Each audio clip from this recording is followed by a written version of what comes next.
We are joined by someone whose son has been entrapped in this very building. Sir आपसे जानने का कोशिश करेंगे क्या हुआ था, थोड़ा बताइए आप। जी हमें ऐसे नहीं पता, हम तो डेली ये आन देते थे, बस एक बार देखन देते थे 24 घंटों में, बस एक बार देखो और देख के जाओ। हमने कही थी एक दिन के हम रुक जाए, यहाँ पर रुकने के लिए मना कर दे रहे थे, अपने घर जाओ एक बार देख के चले जाना। कल देख के गए थे, मेरे तो परसों छुट्टी हो जाती, बच्चे की सही था कल लगती, परसों को छुट्टी करा लेना। पैसे की वजह से पैसे डेली जमा कराते थे, डेली बाई डेली जमा करो पैसे। तो अभी आप क्या डिमांड कर रहे हो कि क्या क्या क्या डिमांड कर रहे हो आप? डिमांड के बस क्या होगा, हम तो कम मजदूर आदमी, अपना गरीब आदमी है जी। बहुत शुक्रिया सर। आपसे भी जानने का कोशिश करेंगे क्या हुआ था, तो हमारे दर्शकों को बताइए। जब ये घर पे सो रहे थे, एकाएक धमाका हुआ।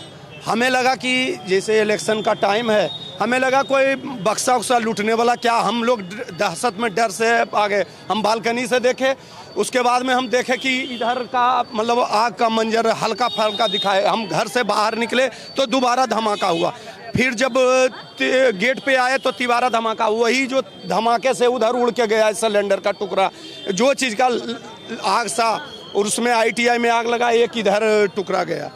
उसके बाद में जब हम इधर आए तो यहाँ तक आने का हिम्मत नहीं, इतना आग का प्रबल मतलब वेग था कि यहाँ तक हिम्मत नहीं पड़ता था आने का। हम पीछे से भागने का कोशिश किए, पीछे भी कोई गेट नहीं, अंत में खिड़की तोड़ना पड़ा। और उसके बाद में उस टाइम तक तो आप समझ सकते होंगे कि जो भी बच्चा होगा क्या स्थिति होगा उसका, एकदम बुरा हाल था। तो टाइम बता दीजिए हम लोगों को किस टाइम का? 11:30 की टाइम है।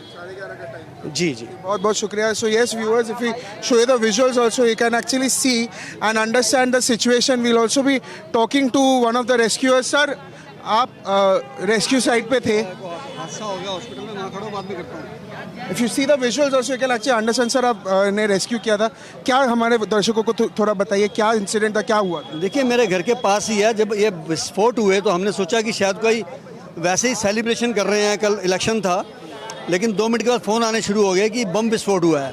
अब बम के नाम से हम भी चौंक गए, आजकल कुछ भी हो सकता है, टेररिज्म है। हम यहाँ आए तो पता लगा कि ये जो वैन खड़ी है इसके अंदर से सिलेंडर तो जो थे ऑक्सीजन के, वो एक एक करके फटते जा रहे हैं, और 4 फट चुके थे मेरे आने तक। और ये जो आप पीछे बिल्डिंग देख रहे हैं, ये बिल्डिंग शमशान बन चुकी थी, आसपास की दोनों बिल्डिंगों में भी आग थी। हमने अंदर घुसने का रास्ता ढूंढा, नहीं मिला। फिर हम पीछे से गए, हमने शीशे तोड़े, 12 बच्चों को मैंने निकाला वहाँ से, और हॉस्पिटल में लेके गए। एक ICU बच्चों का हॉस्पिटल है विवेक विहार में, जिसका नाम ये है। इस हॉस्पिटल में ले जाके हमने एडमिट कराया, ईस्ट दिल्ली एडवांस NICU में। यहाँ मैंने बच्चों को एडवांस एडमिट कराया, जहाँ पता लगा कि 6 बच्चे ऑलरेडी मरे हुए हैं, 6 जो हैं वो जिंदा हैं, लेकिन एक क्रिटिकल था, उसको ICU में डाला, उसकी बता रहे हैं डेथ हो गई अभी। लेकिन ये हादसा जो था, इसने बहुत बड़ा हमें एक शिक्षा दी है कि जितनी लापरवाहियाँ सामने आई, कि इस ओपन स्पेस में एक छोटे से 125 गज के मकान में इतना बड़ा हॉस्पिटल चला रहे थे, और ऐसी वैन में एक सेठ मेडिकोस कंपनी है जो बड़े सिलेंडरों को ला के ऑक्सीजन के यहाँ छोटों में भर के बेचते थे। अब देखिए कमाल की बात कि जो घर का रोटी का सिलेंडर है, उसका प्रेशर जो होता है 1 किलो से 3 किलो होता है, इसका प्रेशर 150 किलो होता है। ये समझ लीजिए कि RDX यानी चंद्रयान की तरह जाता है उड़ के एकदम स्पीड से। ये तो अभी भी मैं कहता हूँ बहुत बचाव हुआ है इस कॉलोनी के बहुत लोगों का, बुजुर्गों का, माताओं का, क्योंकि यहाँ तो बहुत रश रहता है। टी पॉइंट है विवेक विहार का ये जो भी हुआ है। क्योंकि एक बात और बता दूँ कि एक्सप्लोजिव डिपार्टमेंट जो नेसा है वो हरियाणा के फरीदाबाद में है, जो पूरे इंडिया का है। वहाँ का जॉइंट डायरेक्टर इसकी परमिशन देता है एक्सप्लोजिव का काम करने के लिए, जिसके लिए 1000 गज जगह होना बड़ा कंपलसरी है। लेकिन एक 125 गज में, वो भी सड़क के ऊपर एक काम किया जा रहा था। ये बिल्कुल लापरवाही हुई है। और सर फायर सर्विस कितने इंस्टेंट थे आने में, क्या सही, उसमें कोई गलती नहीं हुई है। हमारे यहाँ फायर ब्रिगेड, पुलिस सारे समय से आ गए थे, लेकिन सबका अपना अपना काम था। पुलिस लॉ एंड ऑर्डर देख ली थी, फायर ब्रिगेड वाले आग बुझा रहे थे। अब रेस्क्यू कौन करता? तो रेस्क्यू फिर हमारे शहीद भगत सिंह सेवादल के वॉलंटियर मेरे दोस्तों ने किया वहाँ पे। अच्छा, दिल्ली पुलिस ने अभी नवीन चिंचन जो इनके ओनर है उनको अरेस्ट करने का FIR भी दर्ज किया है, उस पर आपका क्या रिएक्शन? देखिए ऐसा व्यक्ति, चाहे मैं भी हूँ, चाहे मेरे परिवार से हो, कोई भी हो, जो बच्चों के जीवन से खिलवाड़ कर रहा है देशवासियों के साथ, उसको नहीं बख्शना चाहिए। जैसा अभी कोर्ट ने दिखाया, आपने देखा किस प्रकार एक बच्चे ने पोर्चे कार के नीचे कुचल दिया था, तो उसके बाप और दादा को भी गिरफ्तार कर लिया। ऐसा ही काम होना चाहिए।